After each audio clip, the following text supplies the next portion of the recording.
ማሻአላህ ተባረከላ። ፍቅር ያሸንፋን።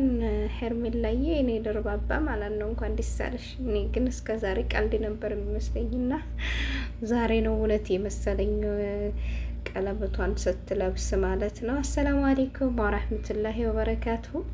ውድና የተከበራችሁ ቻናል ቤተሰቦች እንዲሁም ክርስቲያን ወገኖች ሰላም ብያለሁ። ሁላችሁንም ሰላማችሁ ብያላችሁበት ብዝት ትርፍ ይበልልኝ። እንግዲህ ለቻናል አዲስ የሆናችሁ ሰብስክራይብ እያደረጋችሁ የደወል ምልክቷን መንካታችሁን አትርሱ። ቤተሰቦቼ ደግሞ ነባር ቤተሰቦቼ ላይክ ሼር አድርጉልኝ። ያው እንደተለመደው እንግዲህ በየጊዜው እመጣለሁ እላለሁ እጠፋለሁ። ኢንሻአላህ ያው ከምቾት አንጻር ነው ማለት ነው። እና ውድ ቤተሰቦቼ የምር በጣም ደስ ብሎኛል። እንግዲህ ሩታ ተጨቃጭቀሽ ከዚህ ደረስሽ። ሱብሃንአላህ። በነገራችን ላይ ትዳር ጭቅጭቅ አይወድም፣ ንትርክ አይወድም ማለት ነው። እና ያው እንግዲህ ሚዲያ ላይ የነሱ ያው ሚዲያ ተጠቃሚ የሆነ ሰው ሁሉ ነገሩ ሚዲያ ነው የሚወጣው። ለዛም ነው እኔ ግን እስከ ዛሬ የምር እውነት ለመናገር ዝም ብለው ለሚዲያው ለእይታው ለቪው መሰብሰቢያ ይመስለኝ ነበረ ማለት ነው። አሁን ግን የቀለበት ፕሮግራም ሲደረግ ነው ያመንኩት እውነት ለመናገር ማለት ነው።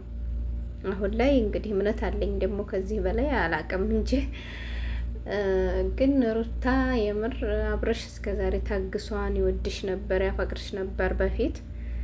ያው እንግዲህ የሰው ልጅ ጭቅጭቅ ንትርክ ሲበዛበትና ነገር ሲበዛበት የራሱን ምርጫ ማንሳቱ አይቀርም። ያው መጀመሪያ ላይ ስትመጣ ሄርሜላ ግን እንደዛ እሱ ጋር እንደዛ እንትን ስትል እኔ ብዙም አልቀበላትም ነበረ። ምክንያቱም ሰው ባለ ምን እንደዚህ ታደርጋለች፣ ለምን እንደዚህ አይነት አረከት ታሳያለች ምናምን አልነበረ። ያው የሚዲያ ባህሪውም ስለሆነ ለሚዲያውም እና እሷም ታዋቂ ለመሆን እንደዚሁ እሱ ጋር ሰርታ ለፌመስ ለመሆን ይመስለኝ ነበር ማለት ነው። ናው ነገሮቹ ተቀያየሩና ወደዚህ ደረጃ ደረሱ። ያው በጣም ደስ ይላል። እንግዲህ እስከ መጨረሻ ደስተኛ ሆናችሁ የምትኖሩ ያድርጋችሁ። ያው እኛ ደግሞ አራጋቢዎቹ ከሩታ ጎን ከአብርሽ ጎን የሚለው በፊት ሩታ ስመጣም እንደዚሁ ሆ ሆ ሆ ሆ ብሎ ታውቃላችሁ። አብርሽ እንግዲህ ሶስተኛ ፍቅረኛው ናት ይቺ ማለት ነው። ያው እንግዲህ ጉልቻ ቢቀያየር ወጥ አያጣፍጥም ይላል ያገሬ ሰው። እንግዲህ ጥፋቱ ከነሱም ይሁን ከሱም ይሁን ያው የውስጡን የሚያውቅ የለም። እኛ የምናየው የሚዲያውን ነው። በፊትም ፍቅርን እንደዛ እንትን ብለን ሁላችንም ማለት ነው ፍቅርንም የሚደግፍ ነበረ፣ አብርሽንም የሚደግፍ ነበረ። ያው የሆነው ሆነ። ከዛ ደግሞ ሩታ ጋር ደረሰ። ሩታን አፈቀረ። በቃ ሁሉም ሩታ አለ ማለት ነው። አለሙ ሩታ ሩታ ሩታ አለ። ያው እንግዲህ የእሷም ቀን አለቀና የኔም ቀን ይመጣን ብሏን ተራች። የእሷም ቀን አለቀና ደግሞ ዛሬ ሄርሜላ ተራ ሆኗን ማለት ነው። አሁን ደግሞ አራጋቡ ሄርሜላ እያለ ነው። ፍቅራቸውን እስከ መጨረሻው ያደርግላቸው። የምር እውነት ለመናገር ይሄ ሚዲያ በጣም ይገርመኛል እና ያስቀኛል ማለት ነው። ያው እኔ ከሚዲያው ተቀላቃይ በሆንም ግን ብዙ ጊዜ እንትን ይለኛል ማለት ነው። እና ያው ፍቅራችሁን እስከ መጨረሻው ያደርግላችሁ። አንተም ደግሞ አስተዋይ ታጋሽ ነህ። በእርግጥ አሁንም ደግሞ ልታስተውል ልትታገስ ግዴታ ይልሃል።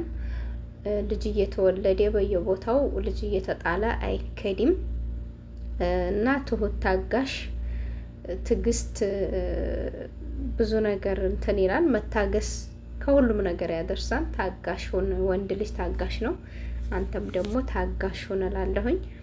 ሩታ ደግሞ እንግዲህ ተጨቃጭቀሽ ለዚህ በቃሽ። እንግዲህ ደግሞ ፈጣሪ ይሁንሽ።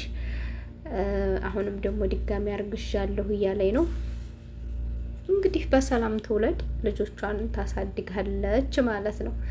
እና የሆነ ነገር እንትን ብለን ስናበቃ ከጭር እንትን ካልነ በኋላ ነገሮቹ ወደ አላስፈላጊ ቦታ ወደ አላስፈላጊ መንገድ ከሄዱ በኋላ እንደገና አስተውለን አስተንትነን እንደገና ራሳችንን አስበን መልሰን እንደገና አብረን መኖር እንፈልጋለን እንላለን። ይሄን ነገር ደግሞ መጀመሪያ ነገሮቹ ከተበላሹ በኋላ ያ ሰው ብርሌ ከነቃ አይሆንም እቃ ይባላል።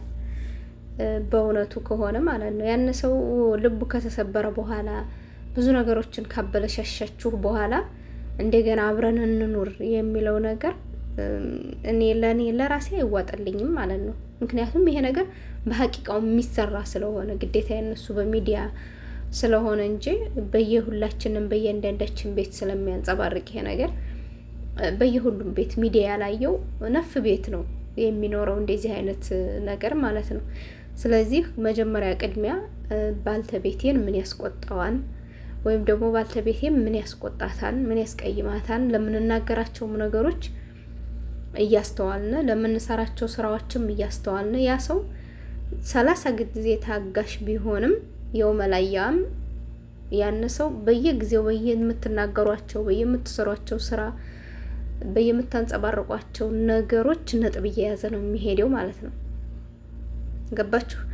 ነጥብ እየያዘ ይሄዳል ያ ሰው። ነጥብ ይዞ ግን በስተመጨረሻ ላይ خلاص ቆራጥ ውሳኔ ይወስናል ማለት ነው።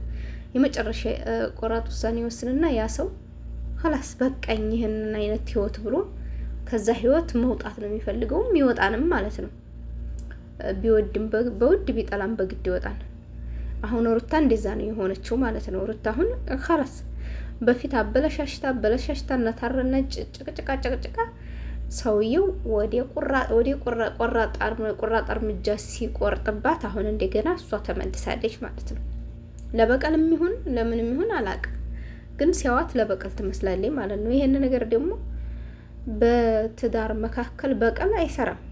ከኖሩም በሰላም በፍቅር በስነ ስርዓት መኖር፣ ካልኖሩም ደግሞ خلاص ያለቀ ጉዳይ ስለሆነ መጀመሪያ ላይ ስለተበላሸ ከተነቃቃይ ሰው ልጅ ተመልሶም እንኳን ቢገናኝም እንደ በፊቱ ሆኖ በስነ ስርዓት ተከባብሮም ሆነ ተፋቅሮ መኖር አይችልም።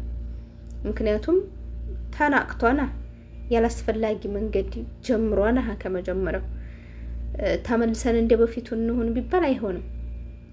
ስለማይሆን خلاص አንድ ጊዜ ከሞተ ሞተ ነው።